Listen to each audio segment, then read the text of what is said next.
we'll have everything available afterwards for y'all to check out. And as we go through everything, I'm going to give you all a quick overview of some really helpful tools that we use at Playlister ourselves that really just make our jobs easier. And they can help in a ministry setting as well, really any setting where you got a team of people who are collaborating and getting things done. So I'm going to kind of show you how we use these tools, some tips and tricks, and then afterwards, we can take FAQs. So if you have any questions about anything discussed, feel free to drop a question in the chat in Zoom, and we will answer it. All right then. And without further ado, I will share my screen and show you all how everything works. Let's see. So today we're going to start by honing in on really just 4 apps we use at Playlister that we really like, and they help us communicate internally. They help us communicate with our customers and partners, and they help us kind of work and keep track of things. And they also help us make designs and posts for social media and other platforms. So the first one of these is Calendly. So Calendly is really just a blessing for scheduling meetings because no one likes to do the email tennis of, hey, how do we, what time can you meet? Are we going to meet on Zoom? Are you going to call me? Calendly lets you set calendars for meetings, and it will have essentially a way for you to have lots of people book meetings, like group meetings. For instance, this call was set up via Calendly with a group meeting option, and you can do one-on-one meetings as well. So I'm going to open up my account in Calendly, and we can see the different kind of meetings we have all set up. So for instance, there's Playlister webinar, which we're using for this. You can see some of our training options we have given with our customer success team to help onboard and educate our partners about Playlister. And so you can have multiple types of meetings for different durations. You see I've got a hour-long meeting, 15-minute meeting. And when you go into any type of meeting, so I'll open up the settings for the webinar one, you can customize really what kind of meeting it is. The invite folks will see when they add it to their calendar, a message for when they schedule it. And this really just helps you make sure that with the type of meeting you're doing, that everyone is on the same page about where it's going to be held, any thing they need to bring or prepare. And it really just takes that off your plate, because instead of sending people, hey, before our Zoom call, you need to have this is the agenda. Well, you can put the agenda and the calendar invite in here. You can also customize when people can book meetings with you. So for a particular type of meeting, this webinar we're on today was scheduled using this one. And that's why, all these other days aren't available because this is a one-time event with this calendar. So that lets you basically, Calendly lets you set hours, whether it be custom, you can just edit what hours are available. And that's great because you don't want people just throwing any meetings on your calendar. So that's really kind of an overview of how everything works, how you can make your events, customize them, decide how people can book them. But let's go into some use cases. So how could Calendly potentially help at your church? I mean, a big one is just internal meetings. So meetings you have with your team members, instead of hey, if we need to talk about something and we're not sure when everyone can do it, you can just have one person book a meeting, invite the others, and see if they can make it or not. It'll also be even probably more useful for folks you want to connect with that are part of your church. So any parents of kids you maybe want to have coffees with, discuss things. If you want to have a group Zoom call, kind of like this one, you can set up a Calendly calendar link with multiple spots for people to come join like a group online session like this. So that's probably where it will be most useful at your church.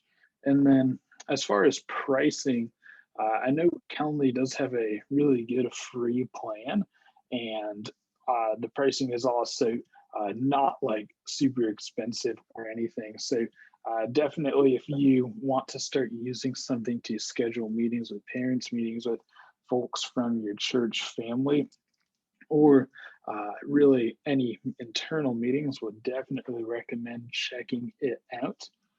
So before we move on to our next step, we're going to discuss what questions do y'all have about Calendly. Just type those in the chat and I'm here to answer them.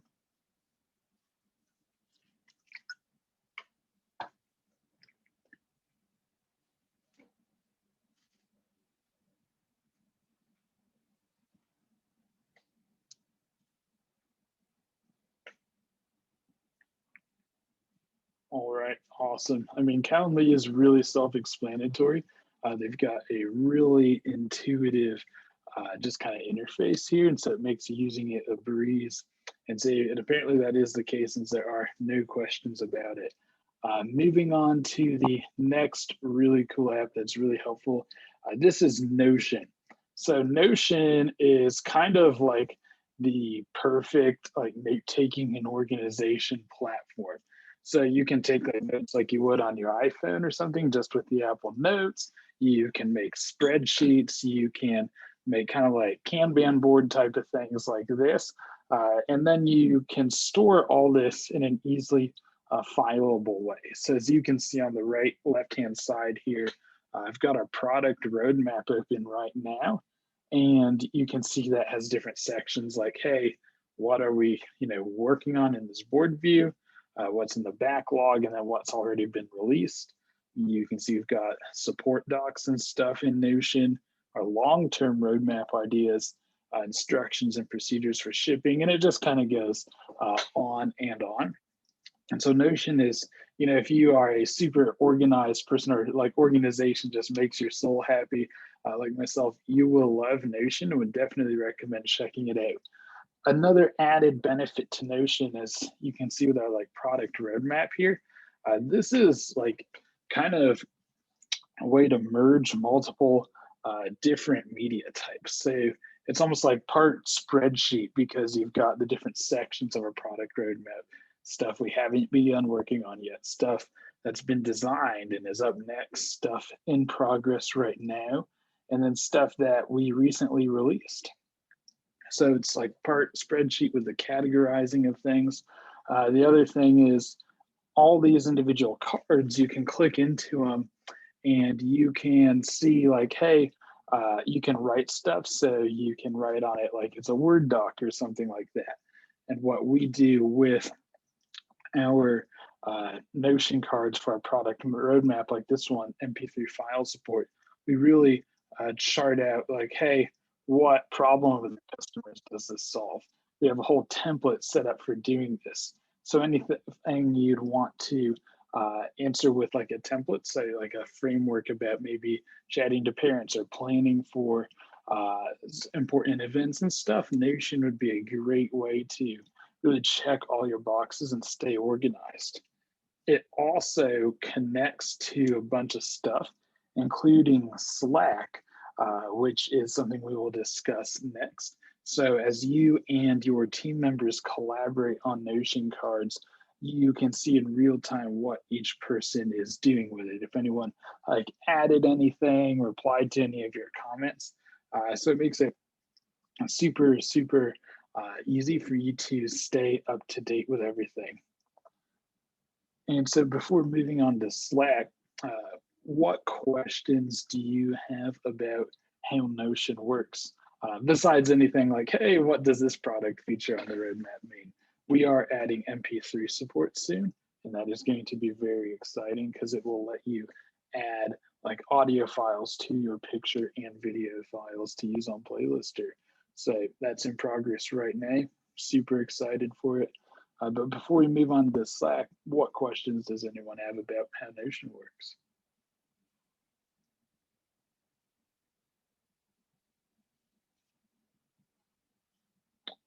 Right. Yes, great question, Sheldon. Yeah, I know Notion does have a free version. I think it's like the personal version's free. And then with a team version, it has pricing. Again, very affordable pricing. If we go to Notion homepage, hopefully it doesn't just log me into my account. Oh, it did that. So not able to pull up the pricing page apparently. I'm not quite sure where that info is at. But yeah, Notion does have a free version and it is like very affordable. So definitely recommend checking it out.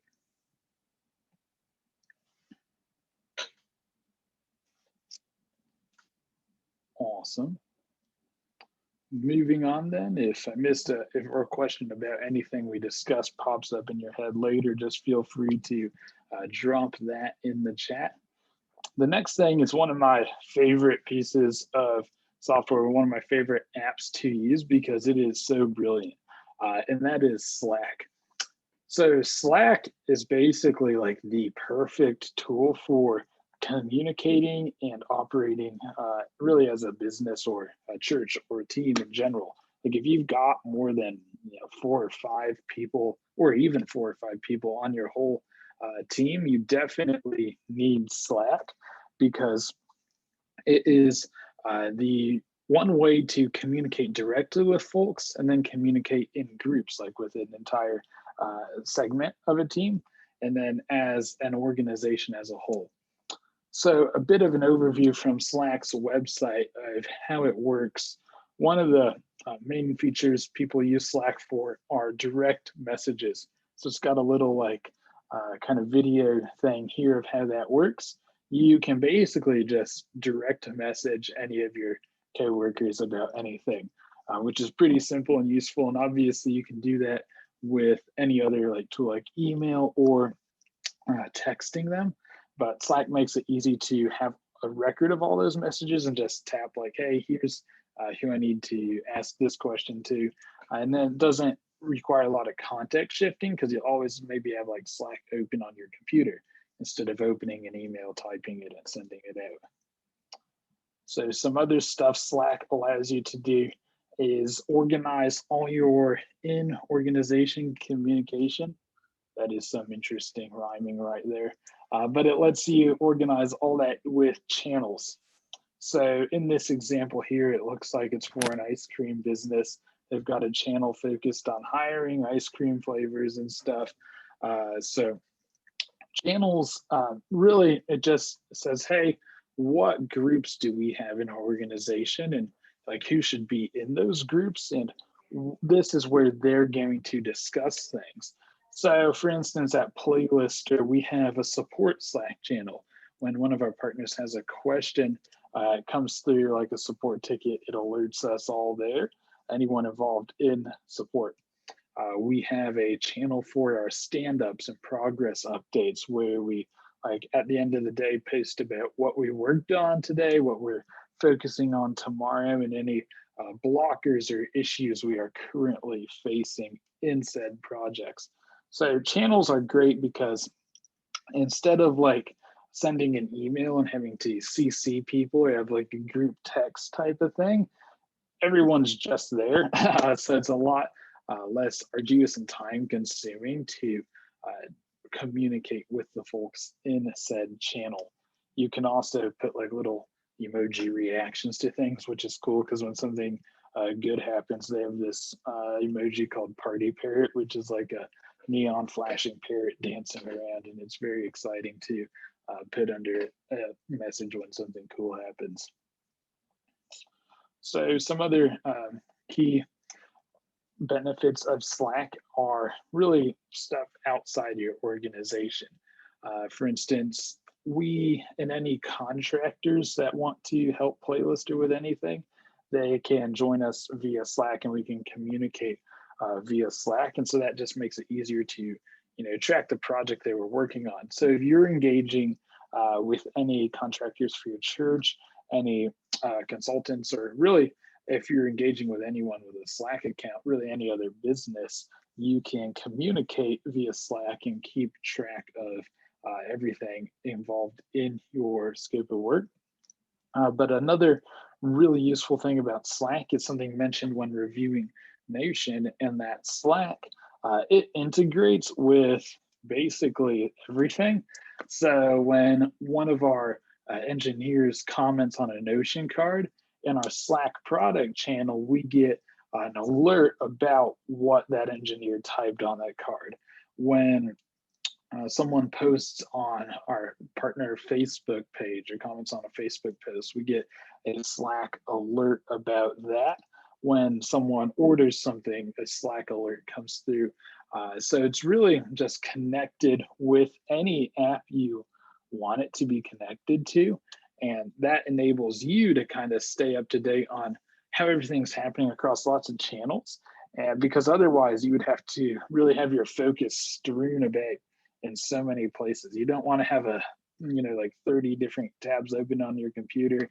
And I was guilty of that before this call, before I deleted most of those tabs. So Slack really kind of helps you not be distracted by having to check multiple things throughout the day. As far as their pricing goes, I know they have a free plan, which is really, I think, generous free plan.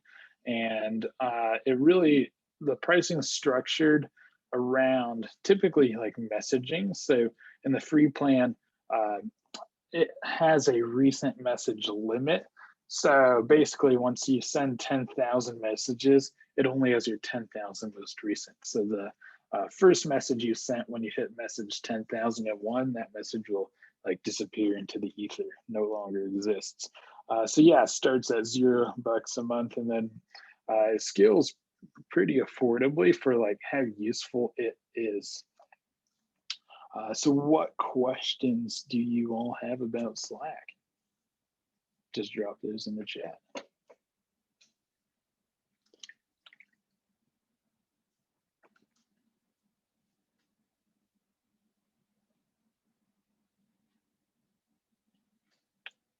Awesome.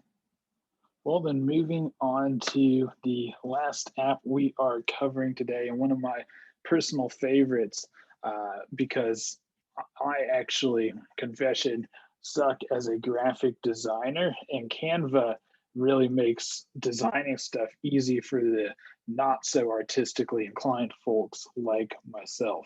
So Canva is a great way to design social posts, design banners, really anything you need to design. They've got a template for it in Canva, and it's really easy to get everything all set up.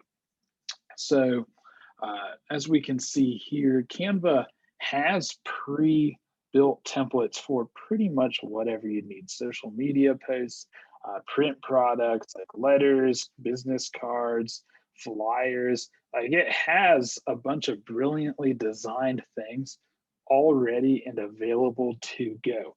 So when you're just getting started, just click whatever you need to design and you can pull it up and get going.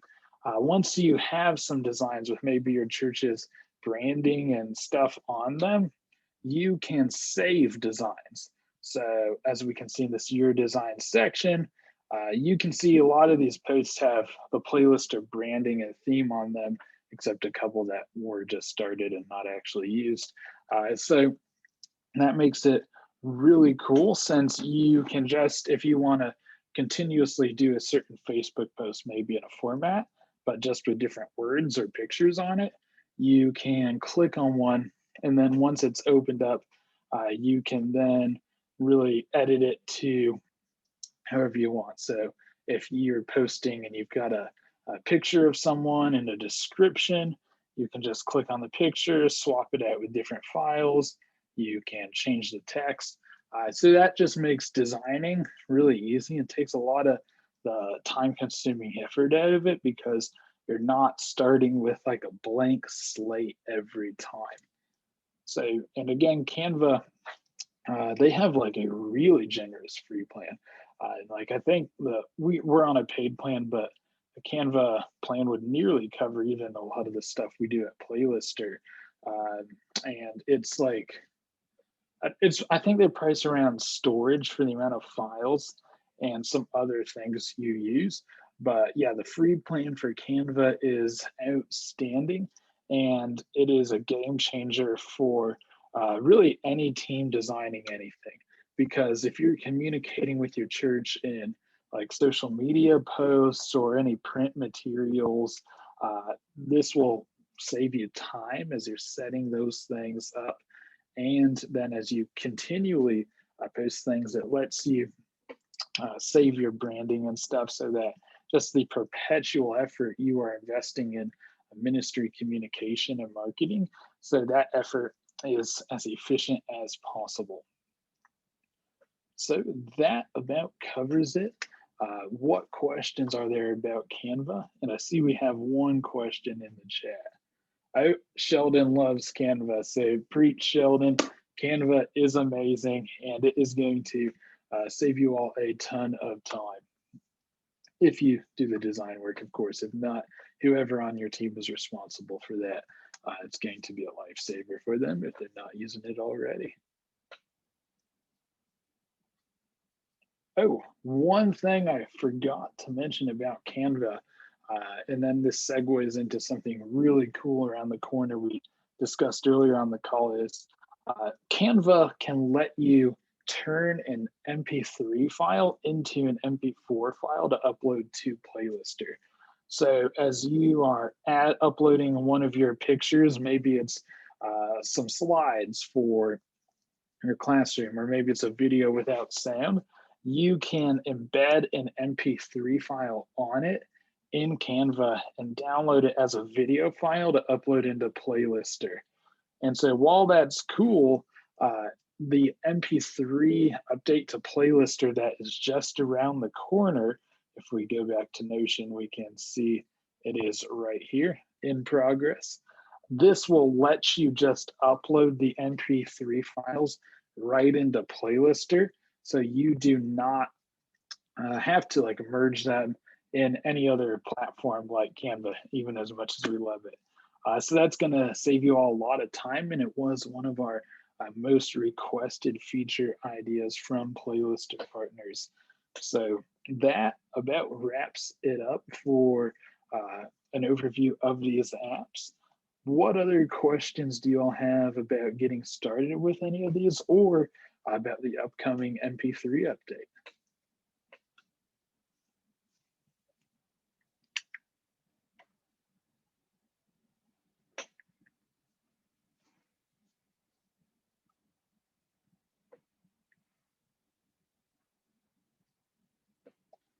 All right, well, I see, looks like all the questions are covered. Again, just to recap, everything we discussed here today has a really good free plan, and the pricing is affordable. So if any of these are like, oh my goodness, that would really solve a problem we're facing at our church, would definitely recommend checking it out.